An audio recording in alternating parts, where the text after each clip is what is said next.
तो एपिसोड की शुरुआत में हमें ये बताया जाता है कि ये एक ऐसी कहानी है जो कि बहुत ही ज़्यादा मिस्टीरियस है और इसे कोई भी पढ़ता नहीं था। फिर हमें अपने मेन कैरेक्टर को दिखाया जाता है जो कि ट्रेन में कहीं जा रहा होता है। वो अपने फ़ोन में देखते हुए सोच रहा होता है कि मुझे एक ऐसी मांगा चाहिए जिसमें कम से कम 3000 एपिसोड हो जिसको मैं पढ़ सकूं। हमें अपना मेन कैरेक्टर बताता है कि मैं एक पहला आदमी हूं जिसको इस मांगा के लास्ट एपिसोड तक पहुंचने में 10 साल का समय। और फिर वो बताता है कि मुझे इस चीज़ की पहले जानकारी भी नहीं थी। फिर हमें वापस से ट्रेन का सीन दिखाया जाता है जहाँ पर सारे लोग किसी चीज़ को देख के काफ़ी डर चुके होते हैं। उसके बाद हमें अपने मेन कैरेक्टर के फ़ोन का सीन दिखाया जाता है जहाँ नोटिफिकेशन आता है कि इस दुर्घटना से बचने के लिए 3 तरीके। और हमारे मेन कैरेक्टर के मुंह से निकलता है कि मुझे पता है इससे कैसे बचते हैं। उसके बाद सीन वहीं कट हो जाता है और हमें पता चलता है कि कहानी के पीछे 10 वर्ष में उसने जो भी पढ़ा था वो सब हकीकत में बदल चुकी है। और हमारा मेन कैरेक्टर ये कह रहा होता है कि मैं इस लास्ट एपिसोड को खोलने के लिए भी बहुत ज़्यादा घबरा रहा हूँ। वो काफ़ी ज़्यादा खुश और सहमा हुआ होता है और वो कहता है कि मैं इस दुनिया का एकमात्र व्यक्ति हूँ जो कि जानता है कि ये दुनिया कैसे ख़त्म होगी। उसके बाद उसके फ़ोन में नोटिफिकेशन आता है कि सर्वनाश से बचने के 3 तरीके और बताया जाता है कि अगर आप इस मैसेज को पढ़ रहे हैं तो आप बच जाएंगे। हमारा मेन कैरेक्टर उस मैसेज को स्वैप कर देता है। उसके बाद हमारे मेन कैरेक्टर का नाम पता चलता है जो कि होता है दोगजा किम।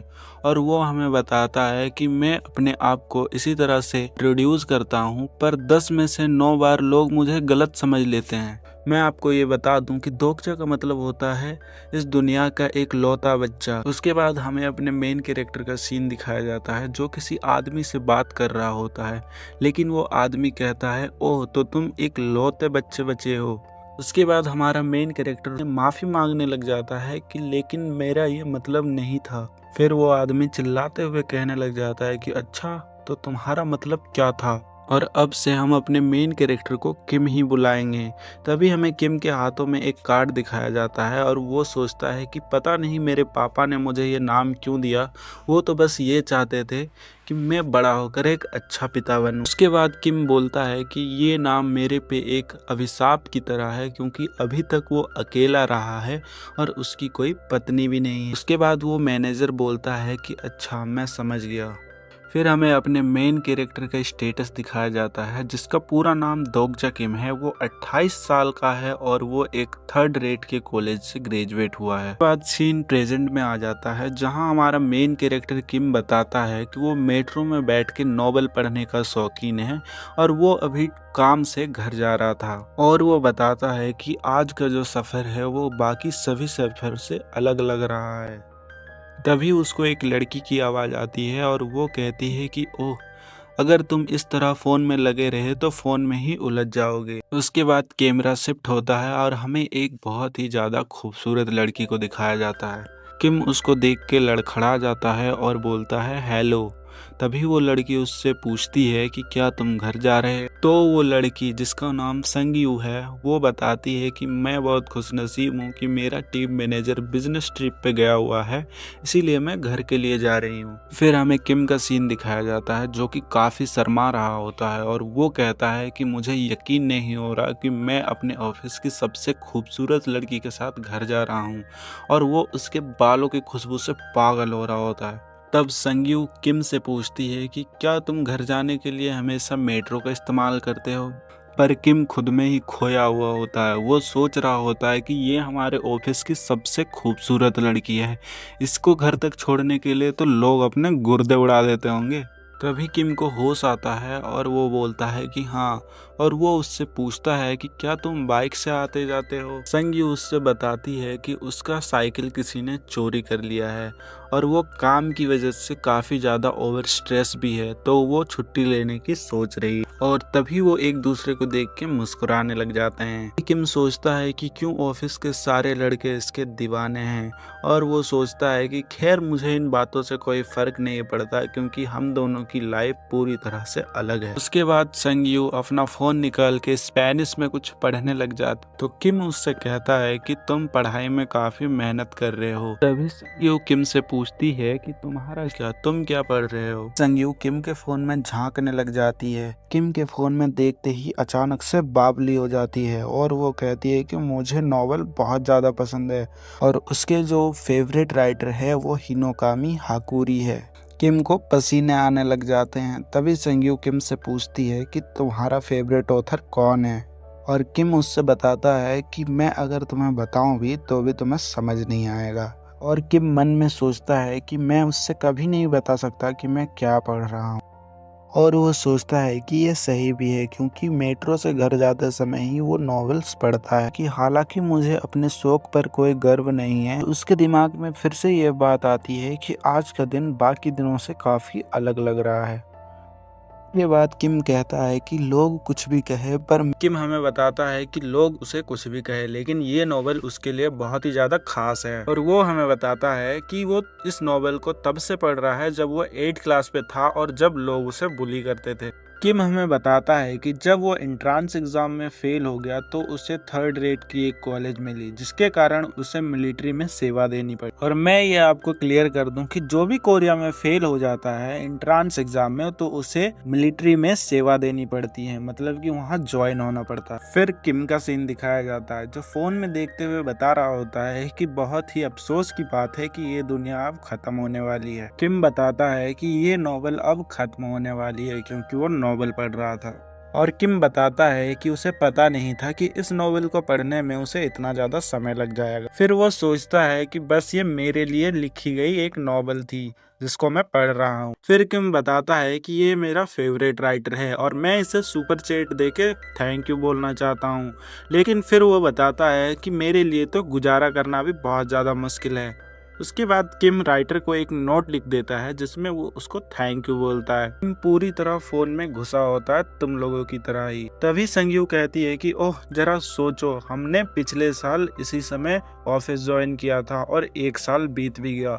सच में ये समय कितनी जल्दी बीत जाता है। किम फिर से लड़खड़ा जाता है और सोचता है कि शायद मुझे ये टॉपिक चेंज करना चाहिए। तभी संगयू कहती है कि हाँ, तभी हमें पता नहीं था कि हम क्या करने जाते हैं। तभी किम बोल पड़ता है कि हाँ, किम कहता है कि हाँ, हमारे कॉन्ट्रैक्ट्स भी बहुत जल्दी पूरे हो रहे हैं। तभी किम को याद आता है कि संगयू को अपने काम के लिए पिछले महीने ही प्रमोट किया गया है। किम उसको कॉन्ग्रेचुलेशन बोलता है और माफी भी मांगता है देर से कॉन्ग्रेट्स करने के लिए, और वो कहता है कि शायद मुझे भी कोई विदेशी भाषा सीखनी चाहिए। तभी संगयू कहती है कि नहीं, कोई बात नहीं, और अभी तक उसने अपना कॉन्ट्रैक्ट पूरा भी नहीं किया है। किम तभी सोचता है कि मैं ये मानना तो नहीं चाहता, लेकिन संगयू बहुत ही ज्यादा अच्छी है। किम सोचता है कि मैंने अभी तक कोशिश ही नहीं किया, और संगयू ने अपनी पूरी कोशिश की और अब वो कंपनी के टॉप पोजीशन को होल्ड करके बैठी है। फिर किम सोचता है कि अब से वो भी पूरी तरह से मेहनत करेगा, और वो कहता है कि उसे अपनी लाइफ को खुद से बेटर बनाना है। तभी संगयू किम से कहती है कि तुम बहुत इंस्पायरिंग हो, और वो भी बहुत ही ज्यादा जोश में आ जाती है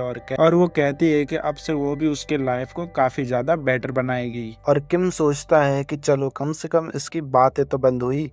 तभी किम के फ़ोन पे एक मैसेज आता है। जब वो देखता है तो ये वही राइटर होता है जिसको उसने मैसेज करा होता है, और वो राइटर किम से कहता है कि थैंक यू, आप लोगों की वजह से मैं ये कहानी पूरा कर पाया और मुझे एक पुरस्कार भी मिला। आप भी मेरे चैनल को सब्सक्राइब कर लीजिए जिससे कि अगला एपिसोड 1 घंटा को। फोन पे एक मैसेज आता है जिसको कि किम क्लिक कर देता है। किम ने मैसेज को क्लिक किया ही था कि तभी ट्रेन पे किसी का हमला होता है। सारे लोगों में अफरा तफरी मच जाती है और सारे लोग ये सोचने लग जाते हैं कि क्या ये एक टेररिस्ट अटैक है। तभी हमें लोगों का सीन दिखाया जाता है जो कि पूरी तरह से डर चुके होते हैं। हमें किसी जानवर का सीन दिखाया जाता है जिसके दांत काफी खतरनाक लग रहे होते हैं। किम और संगयू भी डर चुके होते हैं। तभी किम संगयू से पूछता है कि क्या तुम ठीक हो, और संगयू किम से पूछती है कि तुम्हें क्या लगता है यहाँ क्या हो रहा है। किम अभी भी अपने फोन पे देख के शॉक हुआ होता है। पर तभी लोगों के चिल्लाने की आवाज आती है कि ट्रेन को जल्दी खाली करो। संग्यू किम से पूछती है क्या लगता है तुम्हें ये क्या हो रहा है। तभी किम के फोन पे एक और मैसेज आता है जिसमें लिखा हुआ होता है कि पहला पड़ाव शुरू होता है। और किम हमें बता एपिसोड 2 की स्टार्टिंग होती है और तभी हमें दिखाया जाता है कि ट्रेन अचानक से रुक चुकी है। इसके कारण सारे लोग अपनी अपनी जगह पे खड़े हो जाते हैं। तभी एक फ्लैश चमकता है और सारे लोग उस फ्लैश की तरफ देखने लग जाते हैं और उस फ्लैश के अंदर से एक कुत्ता भैंचोद क्या है ये। फिलहाल इसका नाम डॉग भी बताया गया तो हम इसको डॉग भी बोलेंगे। तभी उस फ्लैश के अंदर से डॉग भी निकलता है। उसे देख के ट्रेन के अंदर जितने भी लोग थे सारे लोग शॉक हो जाते हैं। तभी एक लड़का उसकी तरफ उंगली करके पूछता है कि है क्या चीज है ये, और एक लड़का तो खुशी से उसकी वीडियो बनाने लग जाता है। तभी एक लड़की कहती है कि है इतना बदसूरत है ये, लेकिन सच बताऊं भाई वो कुत्ता डॉग भी जो भी है वो उस लड़की से काफी सुंदर दिख रहा है। पर हमारा मेन कैरेक्टर उस जानवर को देख के पूरी तरह से शॉक हो गया होता है। उसे पता था कि ये डॉग भी उसके मांगा के पहले एपिसोड पे दिखाया गया था जो कि वो पढ़ रहा था। वो पूरी तरीके से डर जाता है और वो कहता है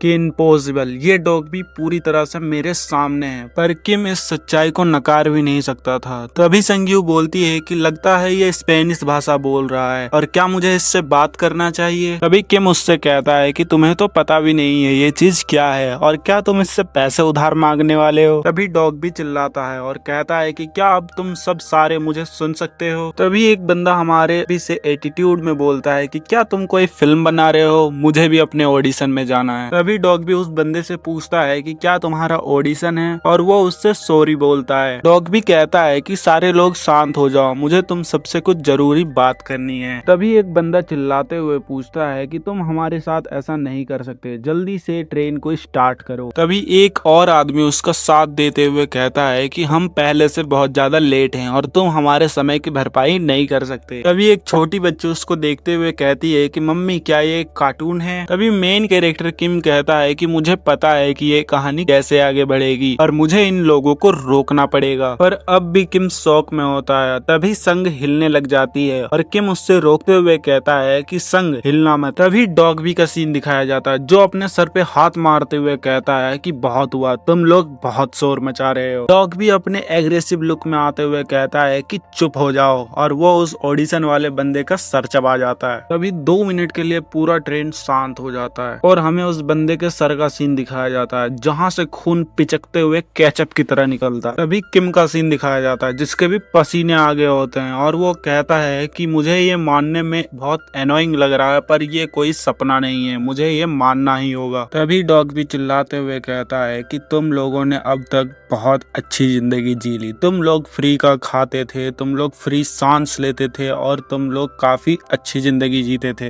पर तुम लोगों को क्या लगता है कि ये सही है? जीवन में कुछ भी फ्री नहीं है और अब सब ये समाप्त होता है। उसकी ये बात सुनकर सबकी फट जाती है। तभी एक चूतिया उसकी बातों में उंगली करते हुए कहता है कि क्या तुम्हें पैसे चाहिए। किम उस आदमी को तुरंत पहचान जाता है और संग से पूछता है कि क्या ये फाइनेंस टीम से मिस्टर हान नहीं है। संग क्लियर करती है कि हाँ ये वही है। मिस्टर हान डॉग्बी को पैसे दिखाते हुए बोलता है कि तुम्हें कितने पैसे चाहिए। तुम्हें पैसे मैं दूंगा। तुम्हें 10 लाख चाहिए या 20 लाख चाहिए, तुम्हें जितने भी पैसे चाहिए तुम्हें मैं दूंगा। डॉग भी कहता है कि पैसे बहुत ही अच्छी चीज है जो ह्यूमंस की लाइफ में बहुत ही ज्यादा इंपॉर्टेंट रोल प्ले करता है। मिस्टर हान भी कहता है कि हाँ पैसे से हर चीज सॉल्व हो जाती है। डॉग भी एक चुटकी बजाता है और मिस्टर हान के हाथों के सारे पैसे जला देता है और उससे वार्निंग देते हुए कहता है कि ये लास्ट वार्निंग है, अगर इसके बाद तुमने ऐसा कुछ किया तो मैं तुम्हारा सिर उड़ा दूंगा। डॉग भी कहता है कि तुम लोगों ने पहले ही मेरा बहुत समय बर्बाद कर दिया है और वो अपने सींग बड़े करते हुए तुरंत भाग जाता है और वो कहता है कि तुम लोगों को पॉइंट खुद जमा करने होंगे। तभी वहाँ जितने भी लोग होते हैं उन सबके सामने एक डिंग करके मैसेज बॉक्स ओपन होता है। जैसे ही वो लोग उस मैसेज बॉक्स को ओपन करते हैं, मैसेज बॉक्स पे लिखा होता है कि खुद को साबित करो,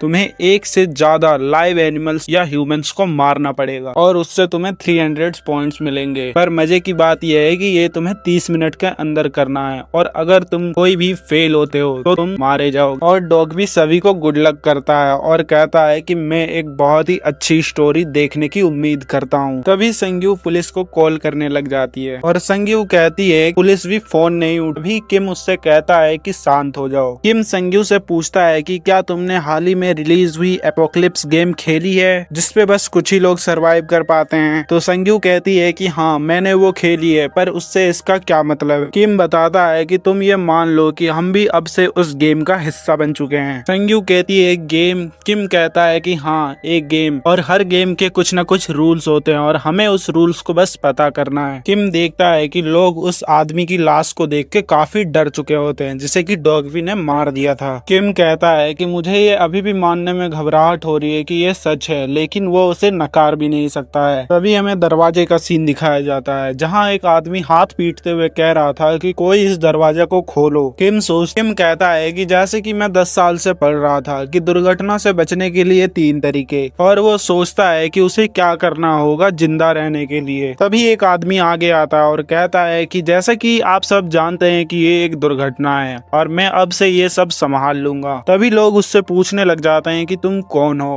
वो कहता है कि मैं एक आर्मी ऑफिसर हूँ। किम भी उसे देख के कहता है कि लेफ्टिनेंट ये सच में आर्मी से है। पर सारे लोग उसी से सवाल पूछने लग जाते हैं कि अगर तुम एक आर्मी हो तो तुम अभी तक कर क्या रहे थे और दुनिया में अभी चल क्या रहा है। लेफ्टिनेंट उन सबको बताता है कि वो अपनी टीम से कांटेक्ट कर रहा है, जैसे ही उसे कुछ पता चलेगा वो तुम सबको बचाएगा। और हमें पता चलता है कि लेफ्टिनेंट का नाम हॉन ली है। तभी किम सोचता है कि मैंने जो कहानी पढ़ी थी क्या हॉन ली वहाँ इस तरह से इंट्रोड्यूस्ड हुए थे। तभी किम कहता है कि नहीं कुछ गड़बड़ है, ये पहले सीजन के बाद आए थे। और किम कहता है कि मैं श्योर नहीं हूँ, अगर मुझे फिर से टाइम मिलता, अगर मैं इसे फिर से पढ़ पाता तो मैं श्योर हो जाता कि ये ऐसा ही हुआ था। और किम बताता है कि अब प्रधानमंत्री भी भाषण दे रहे होंगे। तभी संग किम को फोन दिखाते हुए बोलती है कि देखो किम देखो कोरिया में क्या न्यूज चल रहा है। तभी वहाँ एक न्यूज रिपोर्टर बता रहा होता है कि देश में आतंकवादी हमला हुआ है। तभी लोग बात करते हुए कहते हैं कि अगर ऐसा है तो सरकार कर क्या रही है। कुछ लोग बात करते हुए ये भी कह रहे होते हैं कि क्या बेहुदा मजाक है, हमारे साथ क्या घट गया। तभी हमें सबके फोन का सीन दिखाया जाता है जहाँ बैंक की साउंड आती है और स्पीच दे रहे प्रधानमंत्री के सर उड़ जाता है और आवाज आती है कि मैंने तुम सबको पहले ही बताया था कि मैं कोई मजाक नहीं कर रहा हूँ, ये और कोई नहीं हमारा एपिसोड 3 की स्टार्टिंग होती है। हमें ट्रेन का सीन दिखाया जाता है। तभी कोई कहता है कि ये क्या बकवास चल रहा है। हमें संग यू का सीन दिखाया जाता है जो कि कांप रही होती है। तभी किम कहता है कि ये बहुत ही एनोइंग है, मुझे जहाँ तक पता है अभी किसी को आना चाहिए था। तभी सिस्टम विंडो पॉपअप होता है और सभी को पता चलता है कि सभी को एक एट्रीब्यूट पॉइंट मिलेगा जिसका यूज करके वो लोग एपोक्लिप्स वर्ल्ड में सरवाइव कर सकते हैं। किम सोचता है कि ये एक गेम की तरह ही है। वो सोचता है कि अगर ये कोई गेम है तो मुझे अपनी एट्रीब्यूट का पता लगाना होगा। तभी किम सिस्टम विंडो की तरफ देखता है पर सिस्टम विंडो पे कोई भी इंफॉर्मेशन नहीं थी। किम कहता है कि क्या मजाक चल रहा है, अगर मुझे एट्रीब्यूट के बारे में पता ही नहीं चलेगा तो मैं उनको यूज कैसे करूंगा। किम कहता है कि लगता है मुझे नॉवेल फिर से पढ़नी होगी, शायद मुझे वहाँ कुछ इन्फॉर्मेशन मिल जाए। वो जैसे ही अपने फोन पे नॉवेल पढ़ता है उसके सिस्टम से आवाज आती है, आपकी एबिलिटी को ऑन किया जाता है और वो 1 ही मिनट में पूरा चैप्टर खत्म कर देता। उसे ऐसा लगता है कि पूरा चैप्टर उसके दिमाग में भग से घुस गया। वो कहता है कि ये क्या था,